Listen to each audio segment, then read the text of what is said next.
Hi, Alan Schimmel at DevOps.com here at Jenkins World, joined by my good friend Mark Miller of Sonatype. Welcome, Mark. How are you? Good to see you. We haven't seen each other since London 3 months ago. Yes. City Summit. We haven't seen each other, but we both have been busy bees. We're talking almost every day.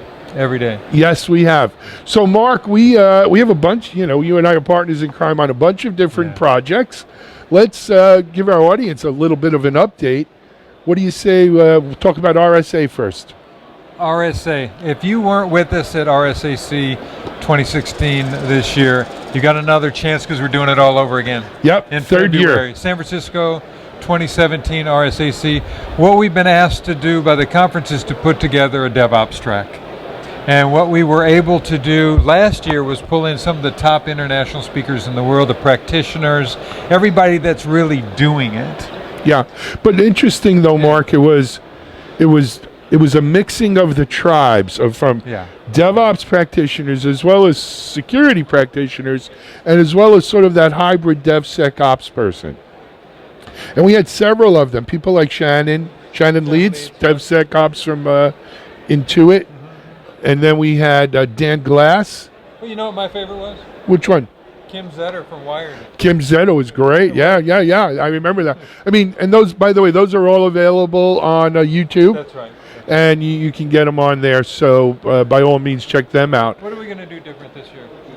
Well, first of all, we're not in the Moscone Center this year due to work. We're over at the Marriott Marquis. Yeah, Marriott Marquis. In Moscone area. Right around the corner from Moscone. And it's not just us. We're there with the Cloud Security Alliance and Trusted Computing Group. So it's a great Monday of RSA week. A little different is I think we're shortening the sessions this year and having more kind of lightning kind of talks as well. Well, one of the things that we had an issue with last year is the transition between talks. We lose time. So we're actually building that in. So it's not going to be so hectic. I think that's going to be much more for a relaxing atmosphere there. I think that's good. The thing that's happening now, though, that you and I talk about quite a bit, is that we're starting to see the integration now, security finally coming into DevOps. And this is a great chance for people on the West Coast to actually see the practitioners that are doing it.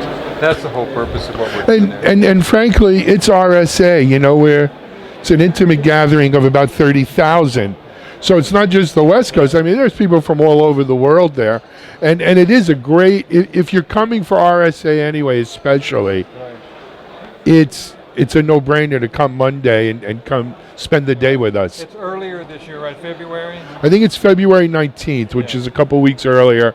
But you can check RSA Conference, RSAC. The other thing, Mark, is even if you're not coming for RSA, because let's face it, RSA is an expensive ticket, you can get a free Expo-only pass through our event when you register, and that will entitle you to come Monday and spend the day with us. Love it. And of course, so this will be the third year we're doing the RSA DevSecOps, Rugged DevOps event, and followed by the whining party, no whining. I tell you one of the interesting things, and you and I are friends with Josh, Josh Corman. Josh's work with the Atlantic Council this year. It would be nice to get an update from him on what's going on at the Atlantic Council. Sure. Well, hopefully, he'll be speaking there. Yeah. And speaking of speaking, the call for speakers is open. Definitely wide open. And how do people find out about that one, Mark? The call for speakers? Yeah. That's if they go to papercall.io. Papercall.io and look for the RSA DevSecOps. But we'll put something up on DevOps.com too. We need to get an article up about that one and get that going. So RSA is going to be bigger and better than ever this year. Looking forward to it. But we have other security events on the horizon. But before we did that, I wanted to talk about your other big initiative, and that is a virtual conference called All Day DevOps. And why don't you tell our audience a little bit about that? To me, you're going to hear the excitement here from me. It's like one of the things that I do as an evangelist, no matter what industry I'm working with, is trying to reach the people that don't have the budget, don't have the travel time, that can't go to these big conferences where we're doing these great speakers. Right. So what we're doing is we put together some friends of ours in the DevOps world, and we're putting together something called All Day DevOps. It's 15 time zones, 15 hours, 54 sessions, 3 keynotes. Wow. Start in EMEA at 9 o'clock in the morning, and we're going to run for 15 hours, 3 simultaneous tracks, all online, and anyone that wants to can come in and join. So Mark, what's the technology platform? Because that's a big undertaking. I have, in the past, I've always used something like Google Hangouts. Google Hangouts has changed now to YouTube live streams. Yeah. We're going to be looking at that. I think that's going to be fine because it's an immediate thing. Once the session is over, you can watch it immediately. Yeah. It's great. It's great. So, interesting. Where can people go get more information about that? Where do you think? alldaydevops.com. Okay, well, I just wanted to say it. Okay, so alldaydevops.com, and the call for speakers is still open. It's a short time frame, so we've got until September 21st to get your papers in. We really are still looking for speakers. You just go to alldaydevops.com. The CFP is up there, the full description of the event, the 3 tracks, the modern infrastructure track, the CI/CD track. You know, I'm excited. And that's November 15th. November 15th. All day. All day. You know where Fantastic. I got Where? One of my favorite places to eat is in Kennebunk, Maine. It's called All Day Breakfast. Really? That's Okay. McDonald's copied them. But that is a great idea, Mark, and I've had much success with that. Some of the people I know you'd mentioned involved with that, Andy Mann, Shannon Leitz, James Wickett of Rugged DevOps, sure. We got Ernest Mueller, you know. Ernest, sure. And Derek Weeks. Yep. These are the hosts and moderators because we need somebody to manage each track and actually literally be live with the people to handle it. It's not like we're going to throw speakers into the arena and just say, go. Got it. So, All Day DevOps, RSA. Then, of course, we have AppSec USA. AppSec USA coming in Washington, D.C. in October. And this is an interesting one. You and I have talked about it briefly. But usually what happens is it's the DevOps tribe saying, security, come on, right. Come on with us. And in this case, we were able to say, security conference, let's put a DevOps track inside the security conference. Yeah. And so that's a bang-up one. That's fully set up and ready to go for October 14th in Washington, D.C. It's going to be a fantastic event. You know, Josh Corman's in it. Shannon Leitz is in it. We've got the names that we wanted to come in and say, okay, let's introduce DevOps to security. Fantastic. And Mark, then after that, we also mentioned InfoSec World 2017 in April in Orlando. We're also doing a DevSecOps track of a day there, as well as some workshops.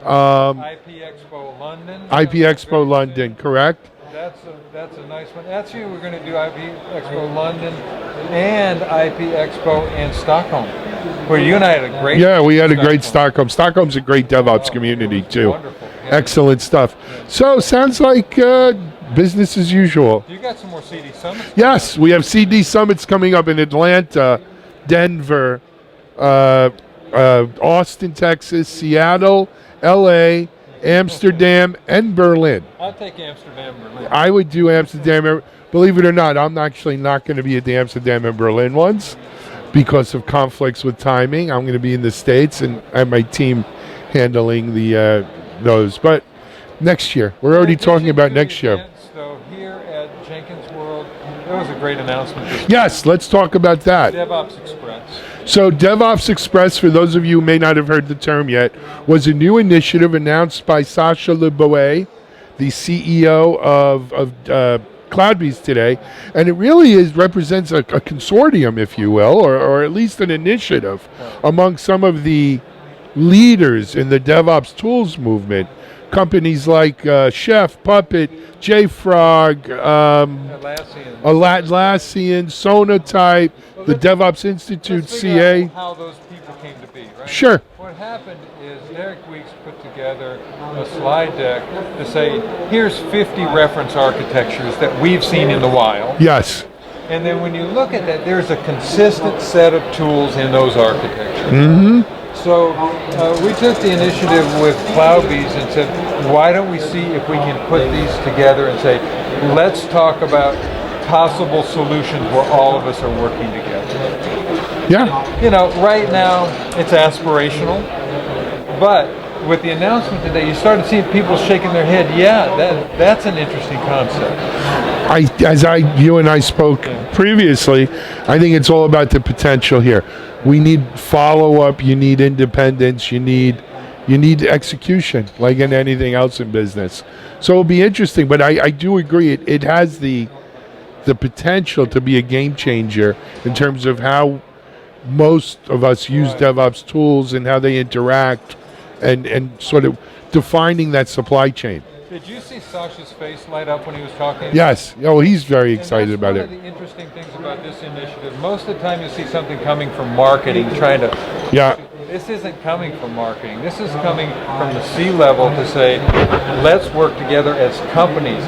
Nobody in the DevOps ecosystem is a standalone solution. It's impossible. No. So what we're talking about is companies saying, how do we integrate together? How do we work together? How do we present a solution together? That's the core foundation for DevOps. Understood. And Mark, also Sonaytype had an announcement today, didn't they?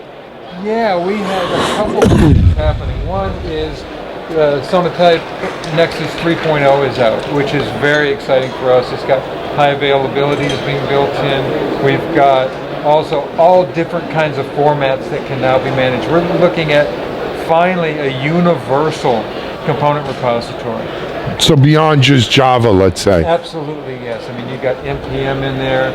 Right? We've got integration with Docker containers. We've got all different kinds of languages now. It's extremely exciting for us. Yeah. Evidently for everybody else here too, the way it sounds right now. Well, I guess we really we shook things up here, huh, Mark? It was an earth-shattering release. You know, more than anything else, I think what we're looking at in this industry, and going back to the DevOps Express and Sonaytype's involvement in DevOps Express, is we would like to be seen as the universal repository for anybody that's utilizing the DevOps ecosystem. And to have partners like CloudBase, to have the other people that are aligning Chef and Puppet and Atlassian and people like that. I mean, literally, it's a cliche, but it is a game changer. If this works out, you've got a game changer. Absolutely. But you know what? To be fair, and you know, I don't have a horse in the race, right? I'm not a vendor. When you have an organization where you have Chef and Puppet, where you have Sonaytype and JFrog, yep, right? That talks to me about true interoperability. Whether I want to use JFrog for something, whether I want to use BlazeMeter, which is another member, or Sauce Labs for testing, that's not, you know, the important thing is do they work together? Do all of these companies, are they committed to APIs and so forth? Right? And I'm going to assume that's not us squelching. There's some noise going on out there. Our sound engineers would never let that happen, Mark. Well, when you think about DevOps Express and why Sonaytype is helping spearhead that with CloudBase, it is the idea that it's time to look at what are the real solutions. Right. It's not just playing around anymore. You've got enterprise level stuff going on. You got Gene Kim working at DOES showing that this is enterprise capable solutions. Yeah. Well, but it's also, you know, I was talking to Chris Riley of Fix8.io earlier, and we said something. This is so typical of, you know, crossing the chasm and new technology movements, where early on it's always very fragmented. And as it matures, there's consolidation, right? And there's stratification. Leaders, followers, and get out of the wayers, right? And I think, of course, we're going to see that in the DevOps space. Well, crossing the chasm, where are we in the hype cycle right now? Yeah. I mean, look, DevOps was certainly, 2016 has been a big hype year for DevOps, but 2017 has to be a year of execution. And I think part of that maturation process is something like DevOps Express becoming real. Yep. Anyway, Mark, I'm going to let you get on with enjoy Jenkins World, but thanks for stopping in with us. Always a pleasure. and we'll talk to you again soon. This is Alan Schimmel for DevOps.com.